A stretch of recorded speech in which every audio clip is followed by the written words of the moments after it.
마태복음 20장 20절부터 28절 말씀 제가 봉독합니다. 그때에 세베대의 아들의 어머니가 그 아들들을 데리고 예수께 와서 절하며 무엇을 구하니 예수께서 이르시되 무엇을 원하느냐 이르되 나의 이 두 아들을 주의 나라에서 하나는 주의 우편에 하나는 주의 좌편에 앉게 명하소서. 예수께서 대답하여 이르시되 너희는 너희가 구하는 것을 알지 못하는도다. 내가 마시려는 잔을 너희가 마실 수 있느냐? 그들이 말하되 할 수 있나이다. 이르시되 너희가 과연 내 잔을 마시려니와 내 좌우편에 앉는 것은 내가 주는 것이 아니라 내 아버지께서 누구를 위하여 예비하셨든지 그들이 얻을 것이니라. 열 제자가 듣고 그 두 형제에 대하여 분히 여기거늘 예수께서 제자들을 불러다가 이르시되 이방인의 집권자들이 그들을 임의로 주관하고 그 고관들이 그들에게 권세를 부리는 줄을 너희가 알거니와 너희 중에는 그렇지 않아야 하나니 너희 중에 누구든지 크고자 하는 자는 너희를 섬기는 자가 되고 너희 중에 누구든지 으뜸이 되고자 하는 자는 너희의 종이 되어야 하리라. 인자가 온 것은 섬김을 받으려 함이 아니라 도리어 섬기려 하고 자기 목숨을 많은 사람의 대속물로 주려 함이니라. 아멘. 오늘 말씀에 보면 세베대라는 사람의 부인이 자기 두 아들을 데리고 예수님께 와서 인사를 하더니 무언가를 부탁하고 싶어 했습니다. 이 세베대 아내가 데리고 왔던 두 아들은 예수님의 제자에 속해 있던 사람들인데 야고보와 요한입니다. 야고보와 요한, 이 제자의 어머니가 예수님께 와서 뭔가를 부탁하고 싶어 했습니다. 그래서 뭘 부탁하는가 하고 이제 예수님이 물어보셨는데 그때 이 어머니가 굉장한 부탁을 합니다. 어떻게 그런 부탁을 할 수 있을까 싶을 굉장한 부탁을 하는데 이런 부탁을 하죠. 저의 이 두 아들을 당신의 왕국에서 하나는 주님 우편에 하나는 주님 좌편에 앉으라고 명령해 주십시오. 이런 부탁을 했습니다. 22절 23절에 보면 예수님이 말씀하십니다. 너희가 무슨 부탁을 하는지 모르고 하는 부탁이다. 나의 좌우편에 앉는 것은 내가 주는 것이 아니라 내 아버지께서 예비하신 사람이 그 자리에 앉으리라. 이렇게 말씀하십니다. 이 돌아가는 상황을 지켜보고 있던 나머지 10명의 제자가 발끈합니다. 두 형제가 괘씸합니다. 자기도 똑같은 제자들인데 그런데 자기 어머니를 앞세우고 와가지고 아니 세상에 자기 형제가 중요한 자리를 다 해먹겠다고 하나는 우편에 하나는 좌편에 앉게 해달라고 이런 부탁을 하다니 그런 말을 정말 생각할수록 얄미운 겁니다. 25절에 보면 그런 상황에서 예수님이 제자들을 불러 모으고는 말씀하십니다. 이 세상에서는 통치자들이 어떻게 하느냐? 자기 아래에 있는 사람들을 자기 마음대로 통치하지 않느냐? 그리고 큰 사람, 고위 관료들은 아래 사람들에게 권세를 아무렇게나 부리지 않느냐. 그렇지만 너희들 중에서는 그렇지 않아야 된다. 너희 중에 누구든지 큰 사람이 되고자 한다면 너희의 하인이 고용인이 되어야 하리라. 여기선 섬기는 자라고 번역을 했죠. 하인이 되어야 하리라. 고용인이 되어야 하리라. 너희 중에 누구든지 이 중에서 제일 크고자 하는 사람이 있다면 이 모든 사람의 하인, 이 모든 사람의 종이 되어야 하리라. 이런 말씀입니다. 그러면서 27절에 너희 중에 누구든지 으뜸은 첫 번째, 최고의 그런 뜻입니다. 최고가 되기를 원한다면, 가장 큰 사람이 되기를 원한다면 너희의 종이 되어야 한다. 노예가 되어야 한다. 다른 사람의 종노릇을 하는 사람, 이런 사람이 되어야 이 중에서 가장 큰 사람이다. 이렇게 정말 세상적인 안목으로 보면 전혀 이해할 수 없는 그건 바보지. 어떻게 모든 사람의 종노릇을 하면서 살아가란 말입니까? 그런데 너희 중에 진짜 크고자 하는 사람이 있다면 세상과 다르다. 하나님의 나라와 세상은 다르다. 세상에서는 권세 있는 사람이 임의로 사람들을 다스리지만 천국에서는 다르다. 모든 사람의 종이 될 수 있는 사람, 모든 사람의 하인이 될 수 있는 사람, 모든 사람을 기꺼이 떠받칠 수 있는 사람, 이 사람이 가장 큰 사람이다. 이 사실을 가르쳐 줍니다. 그러니까 누가 큰 사람이냐, 어떤 사람이 큰 사람이냐, 천국에서 큰 사람이 되고 싶은 욕망이 있다면 가능성이 있습니다. 오늘 말씀을 통해서 가르쳐 주시기 때문에 누가 천국에서 큰 사람이 될 수 있을까를 가르쳐 주시고 있기 때문에 천국에서 큰 사람이 되고 싶으면 오늘 욕심을 좀 내십시오. 주님은 세상의 원리와 다르게 말씀하죠. 세상에서는 크고자 하면 수단과 방법을 가리지 않고 높이 올라가야 됩니다. 선거에 나가서 돈을 많이 쓰든지 어떻게 해서든지 높은 자리에 올라가야 다른 사람을 함부로 할 수 있는 사람이 될 수 있습니다. 그러나 천국에서는 그게 통하지 않는다. 천국에서는 그런 사람이 다른 사람을 아무렇게 하나 할 수 있는 사람이 큰 사람이 아니다. 지금이 천국과 연장입니다.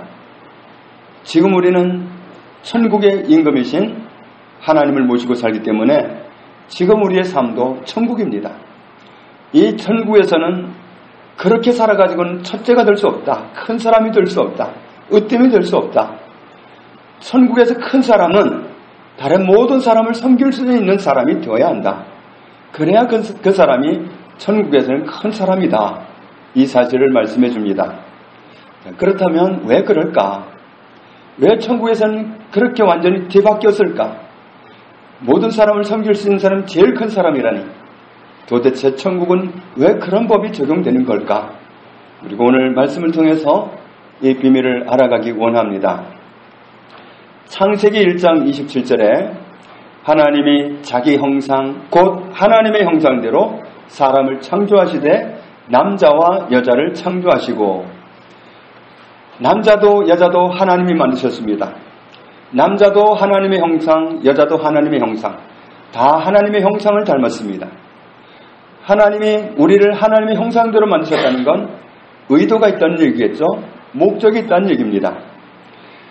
창세기 5장 2절에 보면 남자와 여자를 창조하셨고 그들이 창조되던 날에 하나님이 그들에게 복을 주시고 그들의 이름을 사람이라 일컬으셨더라. 하나님의 형상대로 지으시고 사람은 하나님이 복을 주셨습니다. 하나님은 우리에게 복 주시는 게 목적입니다. 하나님은 우리를 그렇게도 축복하기 원하십니다. 그래서 우리를 하나님의 형상대로 지으셨습니다. 우리 모든 사람이 다 그렇습니다. 옷차림새와 상관이 없고 사회적인 신분과 지위와 아무 상관이 없이 모든 사람은 다 똑같이 하나님이 지으셨고 하나님은 복을 주기 원하십니다. 요한복음 1장 3절에 만물이 그로 말미암아 지은 바 되었으니 지은 것이 하나도 그가 없이는 된 것이 없느니라. 하나님이 짓지 아니한 사람은 한 사람도 없습니다. 모든 사람은 다 똑같이 하나님이 지으셨습니다. 그래서 구원받은 날부터 우리는 서로 뭐라고 부릅니까? 형제님, 자매님 하고 부릅니다. 다 한 아버지의 자녀가 되었기 때문에 형제요 자매입니다. 시편 118편을 우리 잠시 보도록 하겠습니다. 시편 118편 1절을 봅니다. 시편 118편 1절 같이 읽습니다. 여호와께 감사하라. 그는 선하시며 그의 인자심이 영원하미로다. 아멘. 여호와께 감사하라. 하나님께 감사하라. 우리가 정말 하나님을 향해서 감사할 수 있습니까? 여호와께 감사하라 그랬는데 지금 감사할 수 있습니까? 우리는 때로 감사하기가 벅차다는 생각을 할 때 있지 않습니까? 여호와께 감사하라. 왜냐하면 하나님은 선하시기 때문이다. 하나님이 우리 한 사람 한 사람, 하나님의 형상대로 지으신 우리 한 사람 한 사람, 모든 사람에게 무슨 뜻을 품고 계시냐 하면 선한 뜻을 품고 계십니다. 선한 걸 주고 싶어 하십니다. 그것 말고는 없습니다. 하나님이 우리에게 계획한 것은 선한 것밖에 없습니다. 고난이라든지 힘든 거라든지 골탕 먹는 거라든지 고생하는 거라든지 하나님이 이걸 계획하지 않았습니다. 하나님은 오직 우리에게 선을 주기 원하십니다. 선한 것 주기 원하시는 분이 하나님이십니다. 그렇기 때문에 여호와께 감사하라. 또 한 가지, 그의 인자하심이 영원하미로다. 인자하심은 사랑입니다. 하나님은 우리를 사랑하십니다. 끝도 없이 사랑하십니다. 우리는 때로 잘못할 때도 있습니다. 정말 얄밉게 행동할 때도 있습니다. 몰라서, 어리석어서. 그러나 그럴 때마다 하나님이 우리에게 진노하시는 거 아닙니다. 그때마다 하나님 우리에게 분노를 품지 않으십니다. 하나님은 우리를 아십니다. 얼마나 연약한지 아십니다. 그래서 사랑하던 마음을 탁 바꿔가지고 미워하고 하나님이 그러지를 못하십니다. 하나님은 여전히 사랑하십니다. 그래서 구약 성경을 보면 이스라엘 백성들이 잘못하고 또 잘못했을 때 그때마다 하나님이 하시는 말씀이 돌아와라. 내가 너희를 용서할게. 내가 너희를 다시 축복할게. 돌아와라. 회개해라. 하나님은 늘 그렇게 말씀하세요. 내가 너희를 사랑하는 건 변함이 없다. 너희가 지금 뭔가 좀 오해를 하고 그렇게 따르기를 택했지만 나는 너희를 여전히 사랑한다. 그러면서 하나님은 여전히 돌아오기를 권면하십니다. 하나님은 인자하신데 영원히 인자하십니다. 시편 118편 2절부터 있는 말씀 보면은 이제 이스라엘은 말하기를 그의 인자심이 영원하다 할지로다. 이제 아론의 집은 말하기를 그의 인자심이 영원하다 할지로다. 이제 여호와를 경외하는 자는 말하기를 그의 인자심이 영원하다 할지로다. 하나님은 영원히 인자하십니다. 이건 정말 틀림이 없습니다. 우리가 때로 원수에게 속아서 하나님에게 섭한 마음을 품지만 하나님은 절대로 그런 분이 아닙니다. 하나님은 영원히 선하십니다. 5절에 내가 고통 중에 여호와께 부르짖었더니 여호와께서 응답하시고 나를 넓은 곳에 세우셨도다. 여호와는 내 편이시라. 내가 두려워하지 아니하리니 사람이 내게 어찌할까. 여호와께서 내 편이 되사 나를 돕는 자들 중에 계시니 그러므로 나를 미워하는 자들에게 보응하시는 것을 내가 보리로다. 여호와께 피하는 것이 사람을 신뢰하는 것보다 나으며 여호와께 피하는 것이 고관들을 신뢰하는 것보다 낫도다. 어떤 사람을 의지하는 것보다 하나님께 피하는 것이 안전합니다. 28절 보겠습니다. 주는 나의 하나님이시라. 내가 주께 감사하리이다. 주는 나의 하나님이시라. 내가 주를 높이리이다. 하나님을 향해서는 언제나 우리가 감사하는 게 맞습니다. 하나님을 향해서 어떤 섭한 마음 품는 거, 이건 속아서 그렇습니다. 하나님은 오직 선을 주기 원하시고 오직 인자하심을 베풀기 원하시기 때문에 우리는 언제나 감사하는 게 맞습니다. 언제나 하나님을 높이는 게 맞습니다. 나를 향해서 항상 일하기 때문에 29절 같이 있습니다. 여호와께 감사하라. 그는 선하시며 그의 인자하심이 영원하니로다. 아멘. 그래서 시편에 보면 이 찬양이 수도 없이 많이 나옵니다. 여호와께 감사하라. 그는 선하시며 그의 인자하심이 영원하니로다. 이스라엘 백성들이 이 찬양을 할 수 있을 때 그들은 하나님의 은혜를 가장 크게 누렸던 시절입니다. 우리가 오늘 이렇게 하나님을 늘 고백하고 찬양할 수 있다면 하나님으로부터 가장 큰 은혜를 입고 살아갈 수 있습니다. 하나님은 영원히 선하십니다. 하나님은 영원히 인자하십니다. 그러므로 우리는 하나님께 항상 감사하는 게 맞습니다. 하나님께 좀 불편한 생각이 든다, 그건 속은 겁니다. 하나님은 오직 선하십니다. 하나님은 오직 인자하십니다. 오직 하나님을 높이고 오직 감사하고 그렇게 나가는 것이 맞습니다. 잠언 22장 2절에 이렇게 말씀합니다. 가난한 자와 부한 자가 함께 살거니와 그 모두를 지으신 이는 여호와시니라. 가난한 사람을 지으신 분도 하나님이시고 부자로 사는 사람을 지으신 분도 하나님이십니다. 그러면 하나님은 어떻게 서로가 살아가기를 원하실까요? 공평하게 합쳐지기를 원하십니다. 부가 공평해지기를 원하십니다. 그래서 잠언 17장 5절에 가난한 자를 조롱하는 자는, 무서운 말씀입니다. 가난한 자를 조롱하는 자는 그를 지으신 주를 멸시하는 자요. 가난한 사람을 함부로 하는 사람은 그 사람을 지으신 하나님을 멸시하는 사람이다. 사람의 재앙을 기뻐하는 자는 형벌을 면하지 못할 자니라.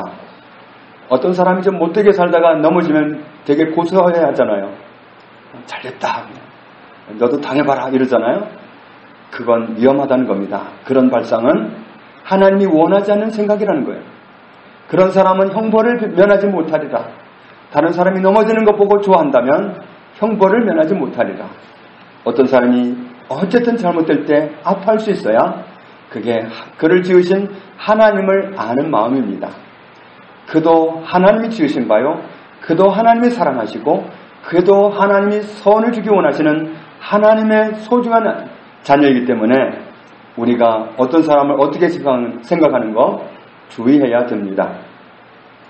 잠언 14장 31절에 가난한 사람을 학대하는 자는 그를 지으신 이를 멸시하는 자요, 궁핍한 사람을 불쌍히 여기는 자는 주를 공경하는 자니라.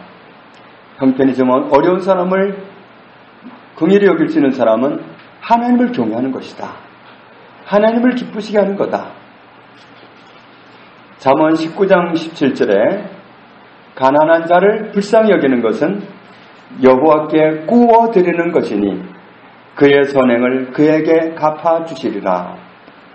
형편이 어려운 사람을 도울 힘이 있을 때는 받을 생각하지 말고 도와주면 그건 무슨 행동이냐면 하나님께 구워드리는 행동이다. 하나님이 구워달라는 말 안 하십니다. 그런데 어떤 형편이 어려운 사람을 보고 그 사람을 도왔다, 받을 생각 안 하고 모르게 도왔다, 그러면 하나님이 당신이 빚졌다고 그날 그 시간에 계산하신다는 말씀입니다. 그러면 하나님은 빚을 지고 계시냐? 당신이 갚아주신다고 말씀합니다. 그래서 어려운 이웃을 볼 때 우리가 마음을 닫는 것이 좋은 마음이 아닙니다. 도울 수 있다면 아무 대가를 바라지 않고 도와줄 수 있는 것이 하나님을 돕는 겁니다. 하나님을 도와드리면 하나님은 가만히 안 계십니다. 하나님의 그 범위 내에서 갚아주시기 때문에 그 보답은 엄청 큽니다. 정말 이런 은혜는 우리가 많이 체험할 수 있는 걸로 압니다. 전도서 11장 1절에 너는 내 떡을 물 위에 던져라. 여러 날 후에 도로 찾으리라. 먹을 떡을 가졌는데 떡을 물 위에다 던지라고 말씀합니다. 오늘 내가 떡을 물 위에 던지면 여러 날 지나서 내가 그 떡을 도로 찾는다. 이 말씀은 무슨 뜻이냐 하면 이 떡이 오늘 당장은 나에게 너무 필요한 떡이 아닐 수 있습니다. 그런데 그 떡이 어느 누구한테는 정말 당장 먹지 않으면 안 될 먹을거리가 없는 너무 배고픈 사람에게 양식이 될 수도 있습니다. 그래서 그 떡을 물 위에다 던져놓으면 누군가가 그 떡을 먹게 된다는 겁니다. 그러면 꼭 필요한 사람이 그걸 먹을 거기 때문에 하나님이 그걸 보고 계셨다가 하나님이 역시 도로 찾게 해주신다는 말씀입니다. 내가 필요할 때 하나님이 공급해 주신다는 말씀입니다. 누가복음 14장 12절에 예수님은 이렇게 말씀하십니다. 또 자기를 청한 자에게 이르시되 네가 점심이나 저녁이나 베풀거든 벗이나 형제나 친척이나 부한 이웃을 청하지 말라. 두렵건대 그 사람들이 너를 도로 청하여 너에게 가품이 될까 하노라. 많은 사람들이 누구를 도와줄 때 나도 똑같은 대접을 받을 수 있을까 하고 계산해가지고 나중에 언젠가 갚아줄 수 있는 사람에게 대접을 하려고 합니다. 사람들의 심리는 그렇습니다. 그런데 하나님의 세계에서는 그렇지 않다. 하나님의 나라에서는 나한테 갚아줄 수 없는 사람을 찾아서 그 사람을 대접하라는 겁니다. 오늘 내가 누구를 대접하면 그 사람은 앞으로 얼마 동안은 나를 다시 초청해가지고 나한테 음식을 갚아줄 일이 없다. 그런 사람을 골라서 대접하라는 겁니다. 능력 있는 사람을 대접하면 그 사람이 나를 갚아주리라. 사람이 갚아주는 건 작습니다. 그런데 하나님이 갚아주시면 큽니다. 사람이 안 갚아주면 그건 하나님께로 넘어갑니다. 형편이 어려운 사람을 내가 정말 대접하고 나면 그걸 하나님이 끌어안으십니다. 하나님이 갚아주십니다. 그렇기 때문에 우리가 하는 모든 일들은 하나님이 보고 계시고, 그래서 우리가 하는 모든 선행들은 하나님이 보셨다가 다 상을 주십니다. 땅에서 못 받으면 가서라도 받습니다. 이중으로도 받을 수 있습니다. 땅에서도 받고 천국에 가서도 받을 수 있습니다. 그런데 내가 누군가를 대접하는데 그 사람도 나를 대접할 수 있는 사람이야. 그 사람을 대접하면 그 사람이 나를 갚을 겁니다. 그러면 하나님이 나를 갚아줄 일은 없습니다. 하나님이 갚아준 게 크기 때문에 큰 걸 생각하라는 겁니다.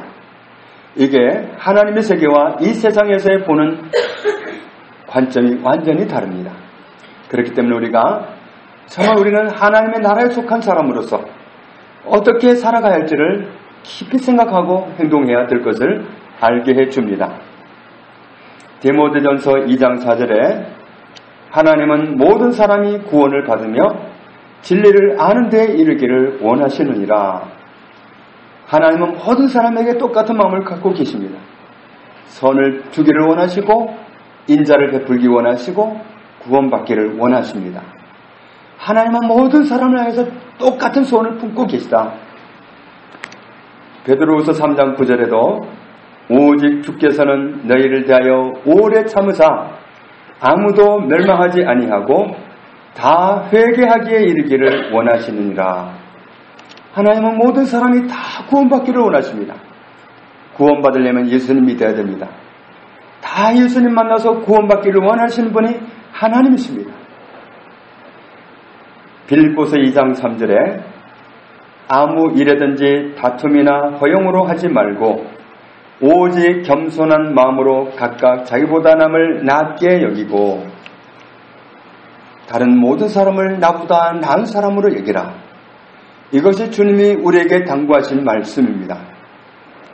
오늘 마태복음 20장에서 어떤 사람이 천국에서 큰 사람인가? 세베대의 아내는 자기 두 아들, 두 제자를 데리고 와서 천국에서 양쪽에 주님 좌우편에 앉게 해달라고 청탁을 했지만 정말 천국에서 누가 크게 되는지를 몰라서 잘못 부탁한 것이다. 천국에서 크게 되는 것은 청탁으로 되는 것이 아니다. 그것은 다른 모든 사람을 섬길 수 있는 가장 작은 사람이 되는 것이다. 모든 사람을 섬기는 종이 될 수 있는 사람, 그 사람이 천국에서 가장 큰 사람이다. 천국에서 으뜸이 되는 사람이다. 우리 모두에겐 그 길이 열려 있습니다. 모든 사람에게 겸손하게 할 수 있다는 것은 천국에서 큰 요직을 차지할 수 있는 큰 사람으로 자리를 잡게 될 좋은 징조입니다. 그래서 정말 신앙이 깊은 사람일수록 다른 사람에게 겸손합니다. 그 사람의 나이, 그 사람의 신분, 세상적인 주의를 따지지 않고 겸손한 이유는 이 비밀을 알기 때문에 그렇습니다. 자, 우리가 어떻게 하면 다른 사람을 이렇게 말씀하신 대로 생각해 줄 수 있고 섬길 수 있을까요? 주님은 왜 이렇게 다른 모든 사람을 섬길 수 있는 사람, 모든 사람의 종이 될 수 있는 사람, 이런 사람을 크게 여기실까요? 이런 예와 마찬가지입니다. 오바마 대통령의 아들을 선대하는 것은 오바마 대통령을 선대하는 겁니다.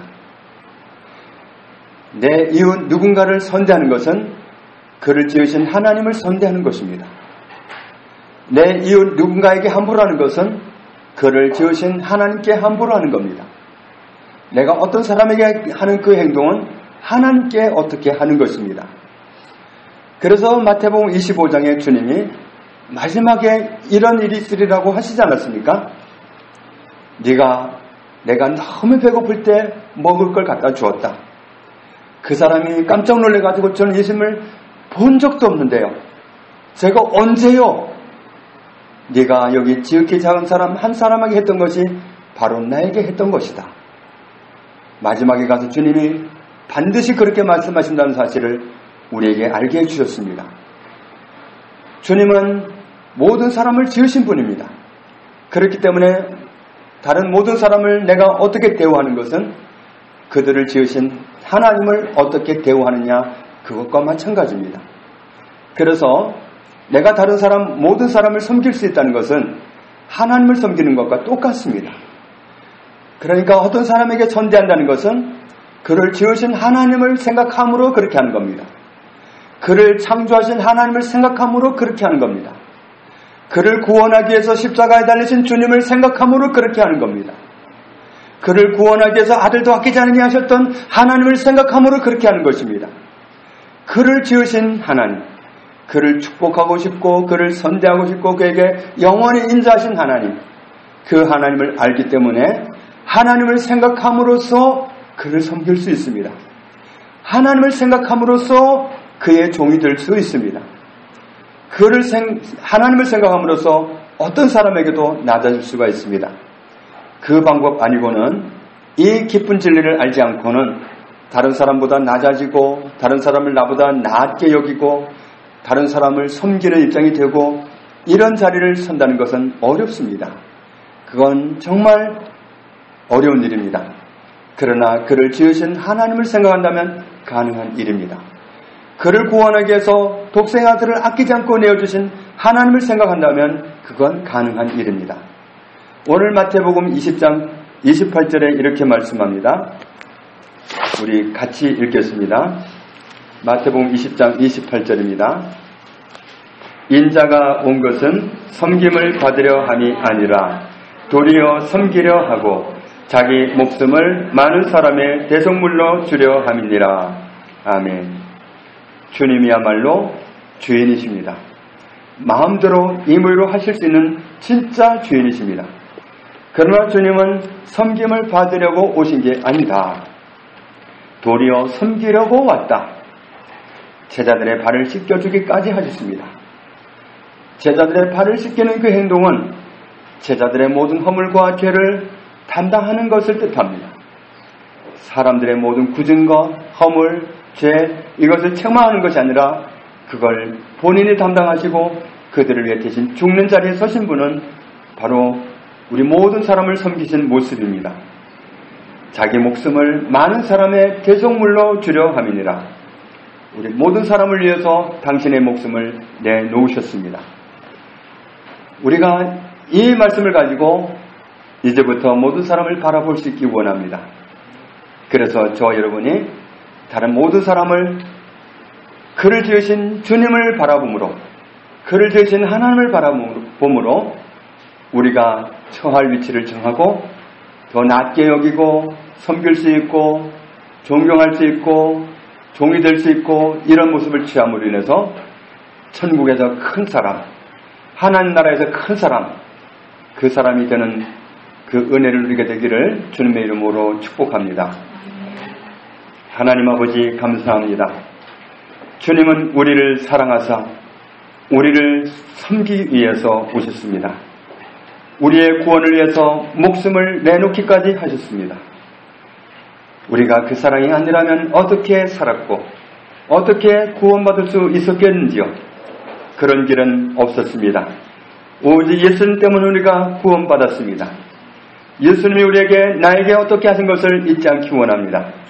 하나님이 나에게 어떤 분인 것을 절대로 잊지 않기 원합니다. 그래서 다른 모든 사람을 대할 때에 내가 어떻게 그를 섬길 수 있을지, 내가 어떻게 그를 나보다 나게 여길 수 있을지를 오늘 말씀을 통해서 새기기 원합니다. 그래서 다른 사람을 섬길 수 있는 사람으로 살아서 천국에서 큰 사람들이 되는 그 은혜를 누리도록 저희들을 축복하여 주옵소서. 예수님 이름으로 기도합니다. 아멘.